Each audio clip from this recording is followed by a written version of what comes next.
do you celebrate yourself as a mother? Well, today I'm having a sit down with a woman, a lady, a mother, a wife who gets to wear so many hats. An intentional mother, that is what she calls herself. She's dynamic, a virtue that we are celebrating this particular year. You don't want to touch that dial. Buckle up because this is going to be interesting. Come with me. Happy Mother's Day, Wambui. Thank you for being such a good mom to your children. Thank you for being so considerate, so loving, and so sacrificial. Thank you for leading our children in the ways of the Lord. And thank you for loving us. And we are a good bunch of energy. But we thank God for you. Happy Mother's Day. May God continually pour in your life and bless you. All right, Wambui, thank you for having me. Thank you for coming, Maria. Karibu sana. Asante. Yes. All right. Now you have a beautiful office, by the way. It's a beautiful office. Thank you very much. Take me through who you are first, where you were born, and then now we come to this particular office. Awesome. That's a beautiful question. Thank you, Maria. And the entire TV 47 crew. Yeah. So my name is Monica Wambui Thuku Muema. Okay. I have many names. Yes. 4 names, yeah. Yes. So there are people who know me as Wambui Muema. Yes. There are circles who know me as Wambui Muema. There are some who know me as Monica Thuku. There are some who know me as Monica Muema. But all of them are my names. How I choose to describe myself is that I am a child of the Most High God first. Loved by God and saved by His grace. I am a wife to one elder, Elvis Muema. I don't know why I've called him elder, but he's an elder. But he's a wonderful man of God. Yeah. I am a mom of 2 adorable children, Wow. Taji and Talia. I am a CEO of Power Governors Limited, Wow. a company in the automotive space offering mobility solutions. I am an author of a pregnancy journal for moms.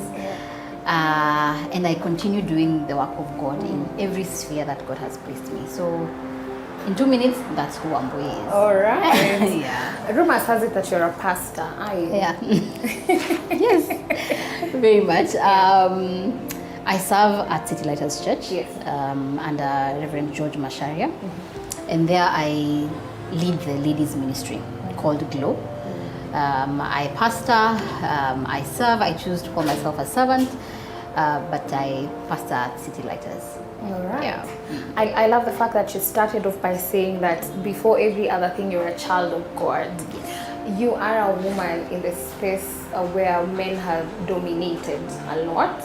What does faith have to do with the work that you get to do? And how do you, when you're talking about roles and ethics of Christians in the marketplace, what does your faith get to do on this other part? Wow, okay.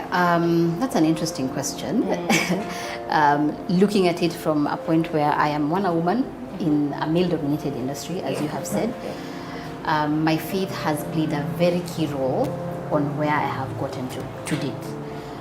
Because the industry has its own stipulations of how things should run, of how women rise to the ladder, you know. But it pays off to actually be a diligent worker. One of the things that one of the scriptures that I hold dear is the parable that talks of the steward. And it gives a very good illustration of how kingdom principles work. That God will first make you a servant, then a steward, then an owner.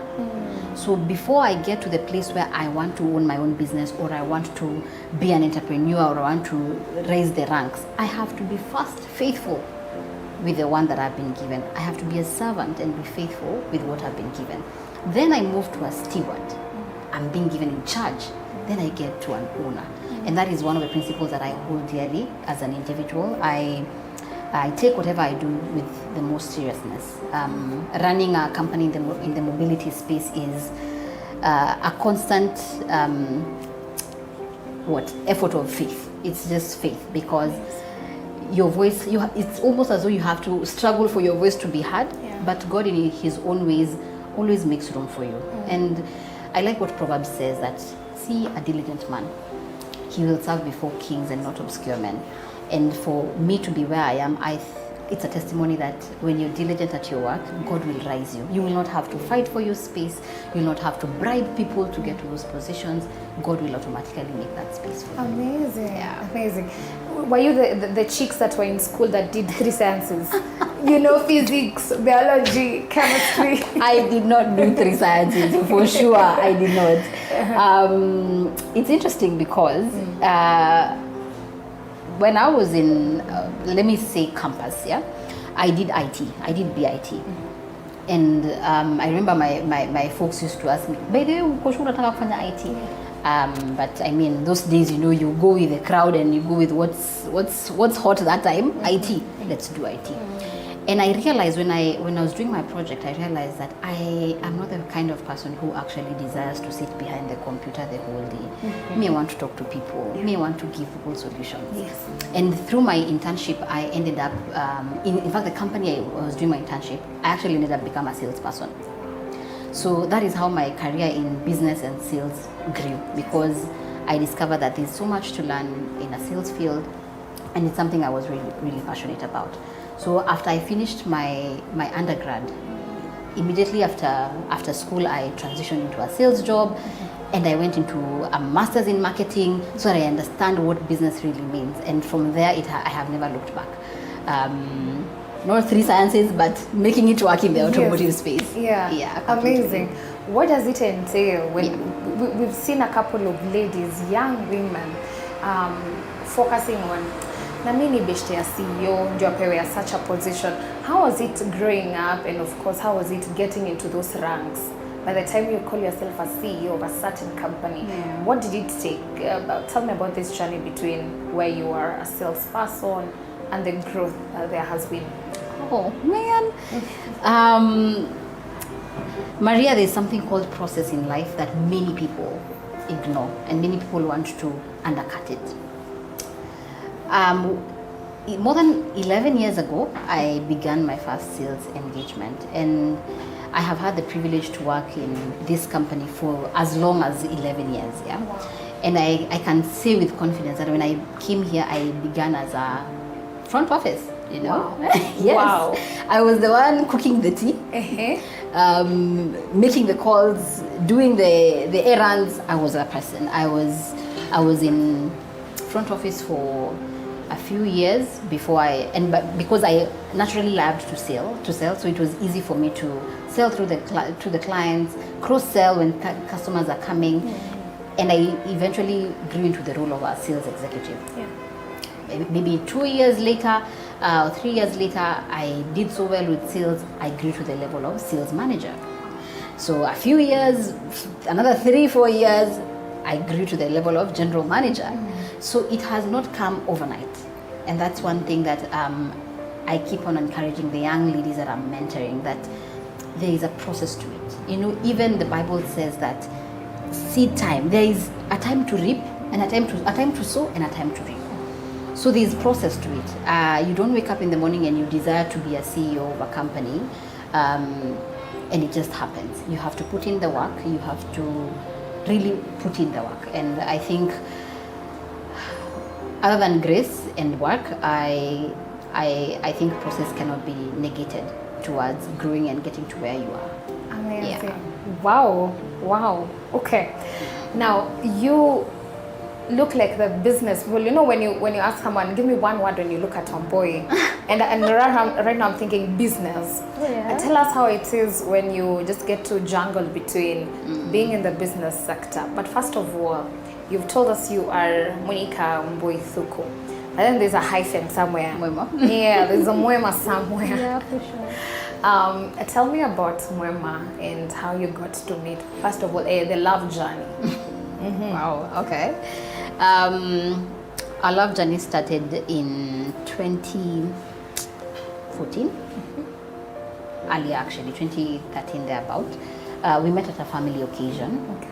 Then we didn't know each other, but there was nothing to it. It was a high and by, and we moved on. So Muema happened to also be part of a band that I love to date called Adonij. Yes. And so they used to come to our church very many times. Then I was a member at Deliverance Church, Kauskari. So they used to come a lot. And I remember when the first time they came, I was like, I remember you, we met at a certain function, and he couldn't remember. But so the conversation began from there. At some point we got to work with each other, and that continued solidifying our friendship. And one of the things that I always say is that Muema was my friend first.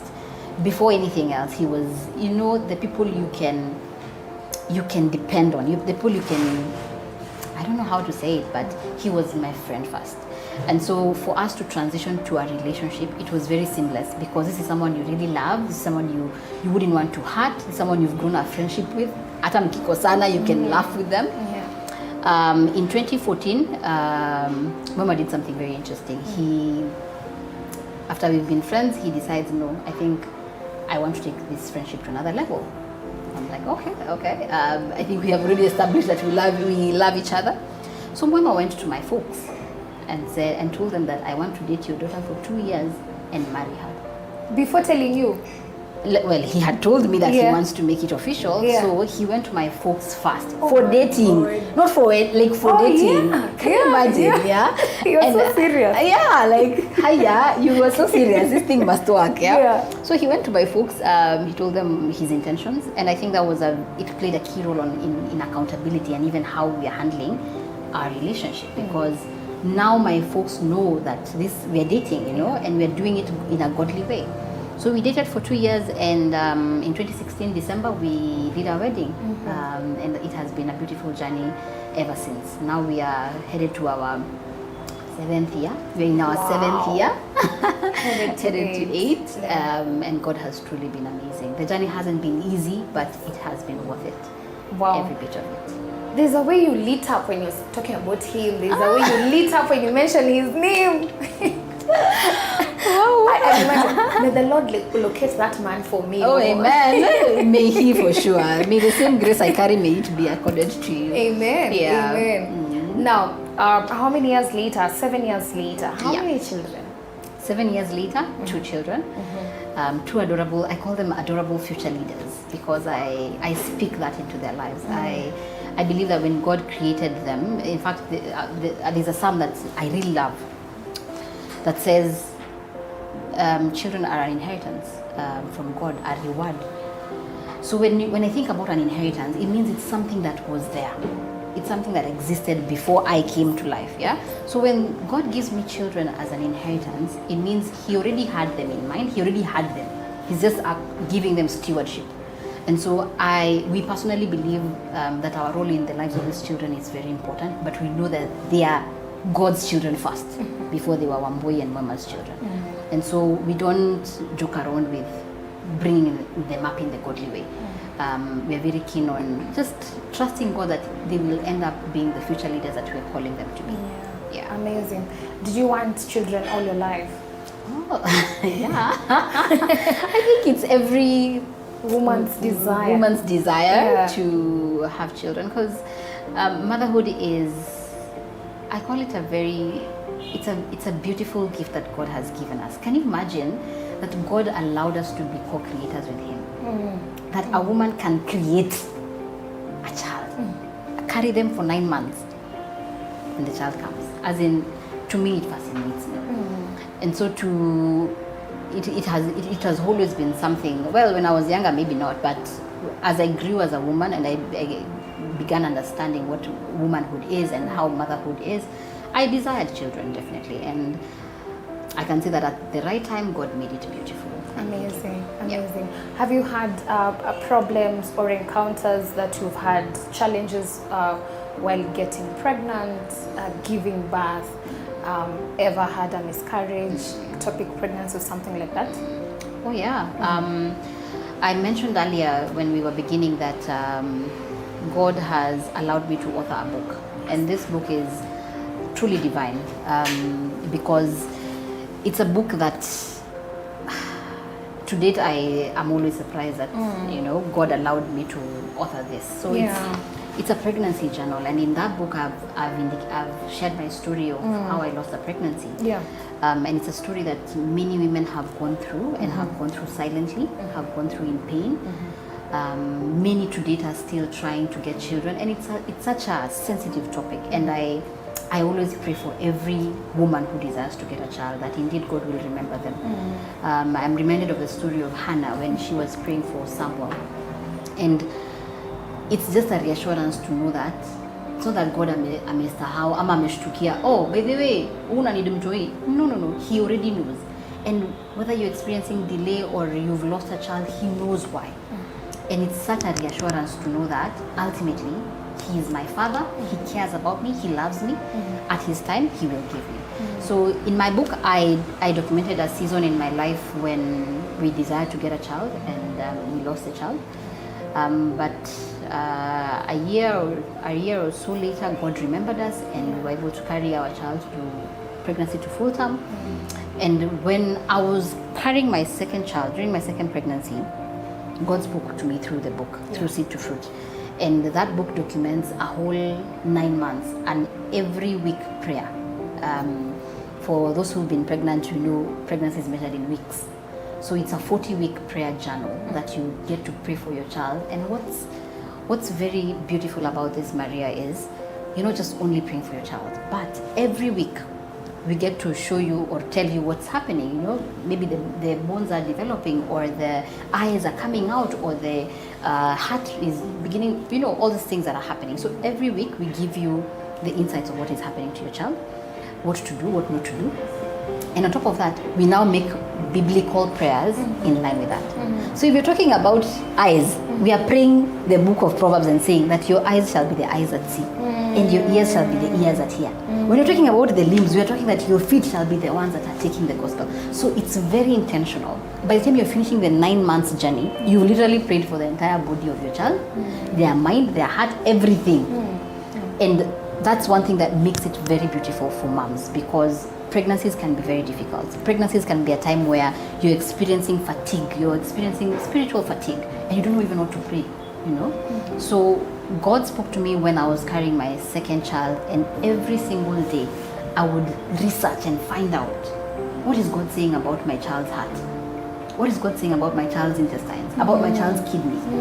And I would document all this, and eventually it came out as a book. Amazing. Yeah. In those times, as you're the 40-week pregnancy journey, did you have a time where you thought, well, she won't get to term, he won't get to term? Did you have instances where you doubted that this baby that I'm carrying or this pregnancy, I would get to the end?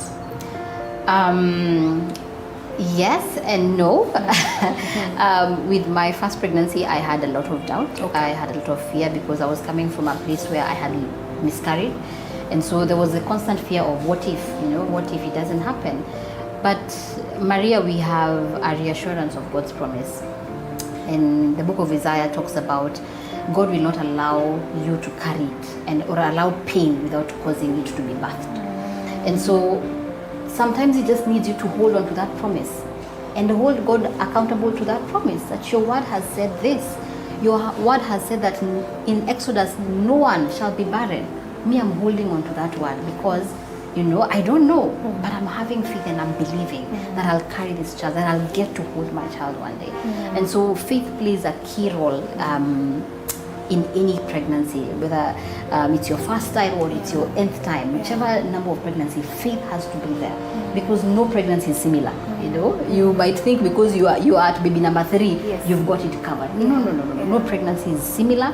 Every pregnancy is different. Every pregnancy has its challenges, its warfares, it's good and it's bad. So as a mom, it's a thing that it's not even a thing, it's I have made it a pact with myself that if I'm carrying a pregnancy, and because I have this manual, I have to take the responsibility of praying for that child and praying for myself, because the bodies can also fail us sometimes, you know, but the grace is sufficient. Amazing.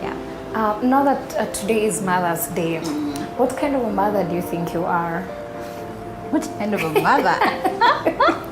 Can I be able to answer that? My kids should be the ones answering that. But, well, that's an interesting question.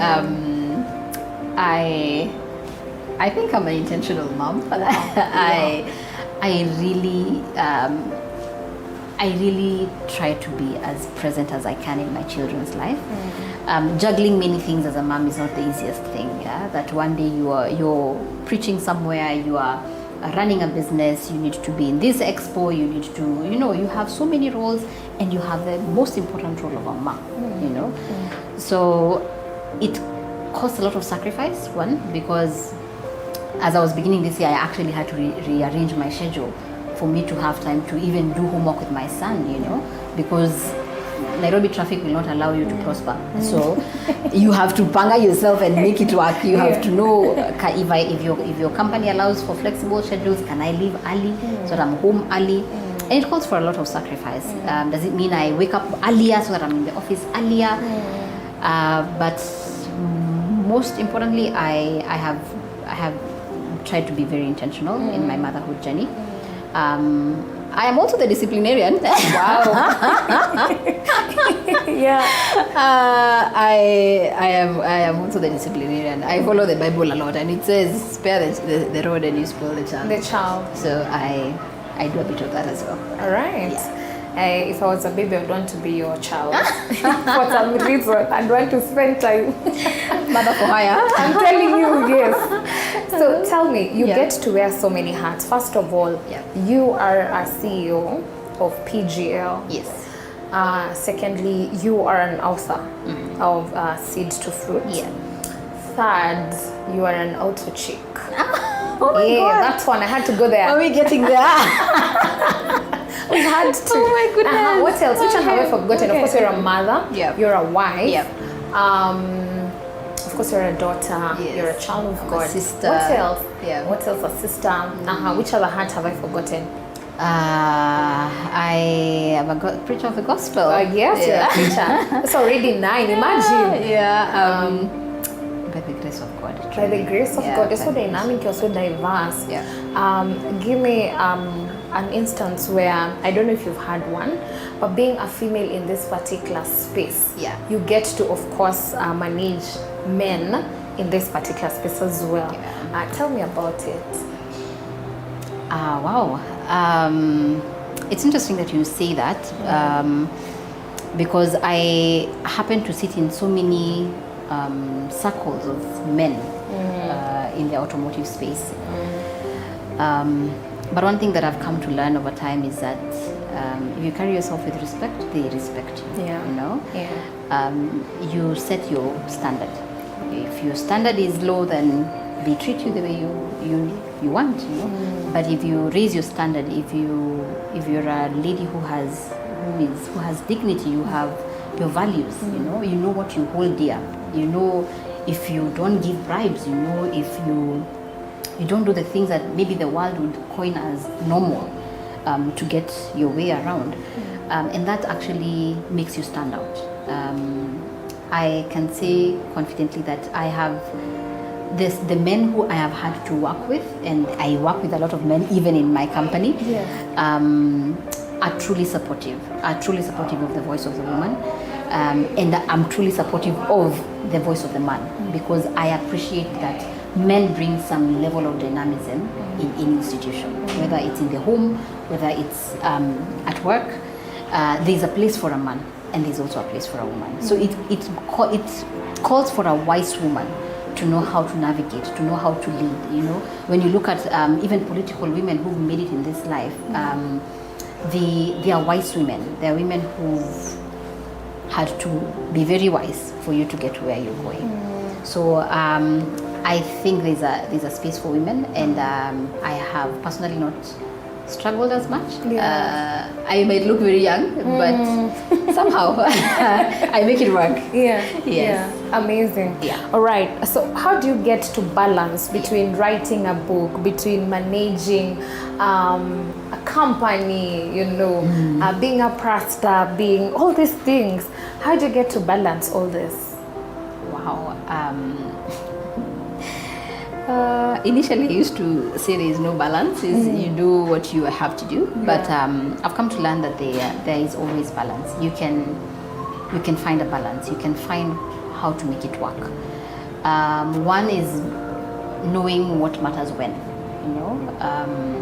I believe strongly that when I am at work and I have my 7-8 hours of work, I put in the work so that I don't have to go and work at home, you know. When it's weekends, I intentionally lock my phone. You won't get me over the weekend because I want to spend time with my family, you know. If I'm leaving work, I'm going home to spend time with my children, then I set that aside that time for that. And it's really an issue of just planning your 24 hours. As hard as it might seem, it's possible. You can be able to balance. It's not a 50-50 balance when I talk about balance, but it's I might not be able to spend 8 hours with my children in a normal day. That's the truth. But I know I can compensate with a weekend, or I can compensate with a day off in the month, you know. So it's being intentional in whatever it is that you're handling, whichever things that God has given to you. You know, the Bible talks about whom much has been given, much is expected. And when I refer back to the parable of the stewards, it talks about each was given according to their ability. So when I look at the things that God has given me, there was no mistake. He gave me according to my ability. So He knows that I'm capable. So anything that God has given you, Maria, God knows you're capable. If you're a TV producer, you're a presenter, you are a wife, you're a mother, you wear so many other things. Whatever it is that you are, God knows that you're capable. So it's up to you to go and ask Him, how did you want me to do this thing? When you give me this role, how did you see it from the foundations of the earth? Because He's the one who reveals to you. Then you're able to know, okay, this is not very important. I can hold it today. This is important. This is it's not a priority now. This is a priority. And somehow you just find it working. Amazing. Yeah. PGL, you get to manage this, and I know some of us are asking, what is this all about? Why are we saying dominated space? What is this? Yeah. What is this that we are dominating as a woman? Yeah. So PGL is we call ourselves the leading mobility solutions provider in Kenya and East Africa. So what that means is we provide mobility solutions across the mobility sector, and we are talking about things like speed management solutions, telematics, vehicle telematics, auto care services. We are in electric mobility. We provide charging stations for EVs.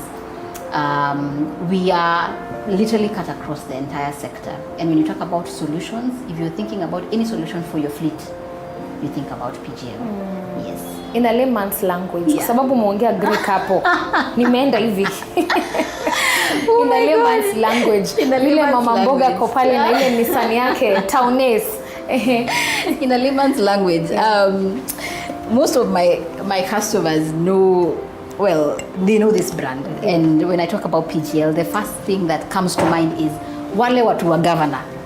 So one of our main flagship products is speed governors. We sell speed governors. We've sold speed governors over the last 10 years. We sell tracking devices za kuangalia magari location. So our audience is actually anyone with a car, but when you narrow it down, then you look at transporters, people who transport fleets, who have fleets for lorries, PSVs, school buses, and even individuals. But that's our scope. We are. So when I talk about speed governors, we're talking about trackings. We have auto care centers across the country to do the basic things like alignment, balancing, and so on and so forth. Amazing. Yes. Auto check. You're very big on safety. Yes. Yes. Talk to me about it. Wow. Okay. Auto check is another one. So auto check was actually birthed as a result of my being in the industry for so long. I've been in the industry for a decade now, and the things that we are doing in PGL are very interconnected with safety. I cannot talk about PGL and not talk about safety. Yes. You know, and because of being in the industry, I could see the gaps in the industry. I could see the problems we are facing. And when we talk about the conversation of road safety, Maria, we cannot put ourselves away from it. Because this is something that affects all of us, you know, from the president to Mama Mboga, everyone is affected by road safety. So it can't be a conversation that we are ignoring, or we are saying, let the government deal with. So AutoCheck was born out of the need to actually change our culture. I've dealt with matatus. I've dealt with transporters, and I know for sure we have a problem as a country. We have a cultural problem in terms of how our road behaviors, you know. Something as simple as wearing a seatbelt. How many people wear seatbelts? Even in the matatus, rarely, you know. And that it can look like a small thing, but it can contribute significantly in case an accident happens. So what AutoCheck does, AutoCheck just uses her voice to create information, create awareness, make Kenyans more aware of their road behaviors, of their practices, advocacy, and all these things. And we've seen a lot of traction, and actually a lot of people learning from the things that we are sharing in AutoCheck, because they are getting to see the perspective of what role do I have to play, you know? Ultimately, after we blamed the government and everyone else, what role do I have to play? Am I driving a road safe vehicle? Am I crossing on the right places? The government has a key role to play. The driver, passenger, or a pedestrian, you have a role to play. So AutoCheck is just a cultural change movement. And we are hoping that we can create as much impact as possible, because Maria, one of the most sad reality is that we lose more than 3,000, 4,000 people every year out of road carnage. And guess what? The biggest majority are young people. The biggest majority are guys from age 12 to 37, 40 years. And those are the prime ages. Can you imagine? You're losing your next generation. So if we don't do something about it, we might be extinct. So I decided I can't keep quiet anymore. Can I use my voice? I might not change the roads, I might not build bridges, but there's something that I can do. And that's exactly what we do with AutoCheck. Amazing. Yeah. How is the reception by Kenyans, by the people you work with, by your friends and every other person? Well, I think because my colleagues have always known that we are all passionate about road safety, even as a company. Some of the people who know me as a pastor and author were like, "Hiya, this chick can also do what?" It was very confusing. But hey, we have many things that we can. The reception was interesting because, first of all, being a woman, talking about cars and road safety did not augur very well with most people. Yes. So you'd find very nasty comments on socials, and people saying, me can't take any advice from a woman and all these things. You know how people can be. But that doesn't nullify what you're doing. You know, it doesn't water down what you're doing. You continue doing it. And that is one thing that I actually agreed in my heart, that I know the intentions of why I'm doing this. So no comment will make me think, hey, I think I shouldn't, you know. You're the one telling guys how is the best way to jumpstart a vehicle. Like, what you're telling me how to jumpstart a vehicle. You're telling me how to change a tire. But you realize, Maria, that information is not obvious, you know. And even for women have really appreciated that content, because they get to see another woman changing a tire, another woman jumpstarting. So it's something I can do. Yes, it's something you can do. So I'm empowering you as a road user to not just be your idea is to get from point A to point B, but being an alert road user who can, you're aware, you are equipped with basic skills of being a better road user. So it's been amazing. I can imagine how there was a time I think I this tire, it lost pressure and I was on the road. And you're wondering what to do. My God, and I see people just doing the jack like this, and I have no clue. You know how you call everyone? Oh yeah, you call everyone. That's a typical woman. We call everyone. We call it. But I mean, it's not entirely the easiest thing to do. And we're not saying that now we are the women who have strength to do all these things. No. But it's just empowering you. If you're able to learn how to do it, you might be in a situation where your phone is dead and you really need to do it. It's a very we actually focus on very basic information. We don't focus on wale watu wamefanya engineering. That's not our audience. Our audience is a basic individual who does not know where the battery is located. Basic information, and it has really helped in creating information and creating awareness. Amazing. Has the passion grown now, or it was there, it is only that imeongezeka over time, or did you have it ever since you were a bit young? The passion for road safety, I think, was there since I was young, because in fact the other day, maybe the beginning of the year, I was trying to remember, when did this thing come? Like, when did I become such a road safety advocate? Yes. And I realized we were making fun with my siblings, and they were like, even for them, anytime we are in a car with them, I was always the advocate of and it began from a very young age. I was very conscious of safety on the road. I'd be the one advocating for, let's tie our seatbelts, from a very young age, not because I've learned it from anywhere, but because I imagine these things were put there for a reason, There's a reason why there's a speed limit set at 80. Why am I going at 120? So it's a passion that was there from a young age, but I think as you grow on, you kind of get a clearer idea of how that looks, because I remember even the idea of Autochick came in 2020. But at that time, I was expectant. There's also another thing that God has told me to do. So in my head, I'm like, no, this one will wait. I will do it in another time. So it's also important to understand the seasons, because you might be running with something that maybe God has told you, wait a bit. There's a time for it, wait a bit. And that's exactly what I did. When Autochick was launched last year in May, in fact, we're celebrating 1 year. Yay. How timely! Happy anniversary. Maria, you are the one. So when we launched it last year, it was actually a point of we can no longer wait. Enough of the excuses, enough of saying you're not ready, enough of saying you don't have equipment to shoot. Do it. Do it. You want to do it with a phone? Do it with a phone. Let's do it. And we began. And from there, we have never looked back. So every week we share content, and we've received tremendous love from Kenyans. And amazing. We thank God for the change that we are seeing. Is God leading you to be an author of an Autochick book? With how we change tires, so that when I'm on the road, nimekwama, let me see what Wambui wrote here. And I change the tire with words. That I've gone through, be a blessing to someone and an encouragement. In fact, Maria, when you think about it, most times when you go through hardship, you're not going through hardship for yourself. Because in fact, unaweza kwa umekukiomba, God, mbona mimi ndo napata hizi mashida. It's not for you. It's so that His glory can be seen. Because one day you will stand at a place and you will tell women or you will tell men that there is a God who hears a prayer, that there is a God who rescues. So God has to train us. He has to train us. He has to make us be like Him. So I rejoice in hardship, but I also encourage that person who's going through a hard time that after a little suffering, the God will come. The God of all graces will come to you. Amazing. And holding on to that promise that yangu haijaishia hapo. Yangu haijaishia hapo. Tomorrow there's a day. Tomorrow there's a new grace. Tomorrow there's a new mercy. I live to fight another day. And you will make it, for sure. Amazing. Wow.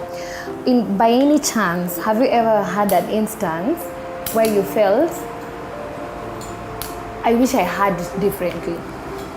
I wish I faced this whole motherhood or this managerial position differently. Or, you know what, Lord, I'm tired. I'm reminded of Jesus when He told God, remove this cup of suffering away from me. Not because He didn't know that He was coming to die for us. He knew it. But He got to an instance where He felt, man, this is too difficult for me. Have you ever been in a space or in a situation, a circumstance where you felt, this is too much? Yeah, for sure. Many times, as a matter of fact. But as I mentioned earlier, knowing that it is not by your strength, but His strength. I think once you realize that, then you rest. You actually find rest, knowing that si anajua na need school fees. Anajua. Simwambie ati haya, heads up, we are opening school next week. He knows it before I even mention it. And I think, Maria, my biggest comforter is just knowing that I have a God who cares for me. My bottom line is just God, because mwanadamu atakudrop, hii world itakudrop, mtu atakupromise, na haita happen. But when you look up to God, then you know that all things, not some things. In fact, that's one of my favorite scriptures, Romans 8:28. All things work together for good, for the good of those that love the Lord. So this situation looks difficult. It looks bad. It looks like it's supposed to kill me. but God is saying it is meant for your good. It will turn out for your good. Yep. Wow. Wow. That, indeed, you're a pastor, by the way. Just come otherwise. Just share otherwise. Stupid. As we get to end this, we don't take it for granted that you get to raise 3 children. Yeah. Having all these things. And if you don't think you figured out, you have. For some reason, you have. You're not getting to say you are here at 8, you leave by 5, you're with your children, and you're intentional about it. Is you deserve the crown. And that's why today, as Team 47, as Sifa Sunday, we are here to just tell you that we are proud. We are proud. Before I even thought about you, I went through your profile, and I liked it. And when I was thinking about who will I feature in my Mother's Day, you came in mind, and sijapotea. I'd want you to talk to a mother out there who, by extension, they live the life you live, they live the life you do, but also they have all these things put together. I'd want you to talk to them and encourage them in a very simple way. Right. So for every mother, for every woman out there who's making it work in the different hats that they are wearing, it's just an encouragement to know that you are because of the grace of God, one. Not because you deserve it. Sometimes I choose to look at it not because you deserve it, but because of the grace of God over your life. So if it is working, keep at it. If it's not working, retract back, find your steps. There's room for grace. Grace is accorded every day. So as a mother, I constantly remind myself that there's grace for today, for tomorrow. Because today I'll do it right, tomorrow I'll get it wrong. And so, one, let's not be too uptight on ourselves and give ourselves such high standards. And in the midst of it, you get depression and all these things that come with it, because there's somewhere there's a perfect person picture you're looking for. Be encouraged that motherhood is a gift from God. The children you're raising are a gift from God. So constantly ask God, how best can I raise this child? How best can I train this child in the ways of the Lord? Because they're not yours, they're God's. And once you have that, then slowly by slowly you grow into it, and slowly by slowly you become the perfect mother for that child. Not for the world, but for that child. Amazing. Wow. Now, before you become a mother, you are a daughter. And you have a mother. How was it? How would you rate your mom, first of all? I know you'll give her 10 over 10. Do you also see some characters of your mother in yourself? Completely. I never thought this would come so soon, but yes, I really do. One of the characters that I see with my mom, and I have seen over time as we grew up, is my mom is the person who literally lives without any worry. Like, you'd come to my mom with a problem, and the way you've come with a problem, so you want her to participate in that problem. Yes. She will not participate in that problem. She'll just be like, the scripture says, and you're like, Aki mom, I don't want you to tell me about the scripture. I just want to say, Yes. So that is my mom, and I have grown to be like her, because even now, how I handle my issues and how I handle the different challenges that I'm brought for, I always give thanks. I always have a perspective of, but what does the word say? But see, God anasema all things will work out for good. So I'm not worried, and that has, in fact, my husband keeps on referring to this, like, you are so your mom, completely. I have become a copy of her, and I bless God that I've taken a good trait of her, that I'm sure that is something that she desires. She desired to see children who've grown up to the ways of the Lord, and here we are. So we bless God. Amazing. And of course, you did not make yourself to be a mother. I didn't for sure. But by God's grace, you have been enabled by God, or God has enabled you to have an amazing husband. Yes. by the virtue that he is a man of God, and the virtue that he prays, and the way you've said about his characters and his virtues. And I pray that your marriage will last, that will be a reflection that you'll talk about. And so here is this special person who happened to be. Wow! You got me. You got me. What do you miss? You